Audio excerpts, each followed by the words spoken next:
Hi friends, ಇದು ನನ್ನ ಎರಡನೇ ಮಿನಿ ಬ್ಲಾಗ್ ಆಗಿರುತ್ತೆ. ಸಂಜೆ ಸಿಕ್ಕಾಪಟ್ಟೆ ಮಳೆ ಬರ್ತಿತ್ತು. ಏನಿಲ್ಲ ಅಂದ್ರೆ 1 ಅವರ್ ತನಕ ಮಳೆ ಬರ್ತಾಯಿತ್ತು. ಹಾಗಾಗಿ ರಾತ್ರಿ ಅಡುಗೆಗೆ ಅಂತೇಳಿ ಹೆಸ್ರುಕಾಳು ಪಲ್ಯ ಬಸ್ಸಾರು ಮಾಡೋಣ ಅಂದ್ಕೊಂಡಿದ್ದೆ. ಈರುಳ್ಳಿ ಮೆಣಸಿನಕಾಯಿ ಎಲ್ಲ ಹೆಚ್ಚಿಟ್ಕೊಂಡಿದ್ದೆ.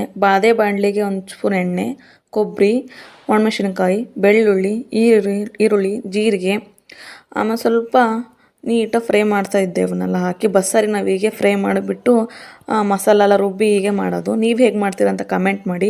ಹಾಗೆ ಸ್ವಲ್ಪ ಕೊತ್ತಂಬರಿ ಸೊಪ್ಪು ಹಾಕಿದ್ದೆ. ಹಾಗೆ ಖಾರದ ಪುಡಿ, ಸಾಂಬಾರು ಪುಡಿ ಹಾಗೂ ಮನೇಲಿ ಮಾಡಿರೋಂಥ ಸಾಂಬಾರು ಪುಡಿ ಹಾಕಿದ್ದೆ. ಅದೇ ಬಾಣಲೆಗೆ ಕರಿಬೇವು ಸೊಪ್ಪು, ಜೀರಿಗೆ, ಸಾಸಿವೆ, ಈರುಳ್ಳಿ ಮತ್ತು ಹೆಚ್ಚಿಟ್ಟಿರೋಂಥ ಹಸಿಮೆಣಸಿನ್ಕಾಯಿ ಎಲ್ಲ ಹಾಕಿ ಪಲ್ಯಗೆ ಅಂತ ಮಾಡ್ತಿದ್ದೆ. ಹಾಗೆ ಹೆಸ್ರುಕಾಳು ಬೇಯಿಸಿಟ್ಟಿದ್ವಲ್ಲ ಅದೊಂದು ಸ್ವಲ್ಪ ಹಾಕಿ ನೀಟಾಗಿ ಫ್ರೈ ಮಾಡ್ತಿದ್ದೆ.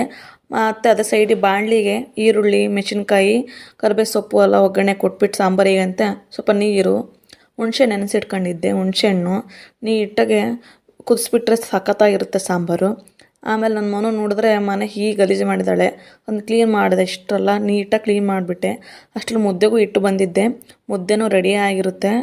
ಅಷ್ಟರಲ್ಲಿ ಮುದ್ದೆ, ಬಸ್ಸಾರು, ಹೆಸ್ರುಕಾಳು ಪಲ್ಯ ರೆಡಿಯಾಗಿದೆ. Bye friends.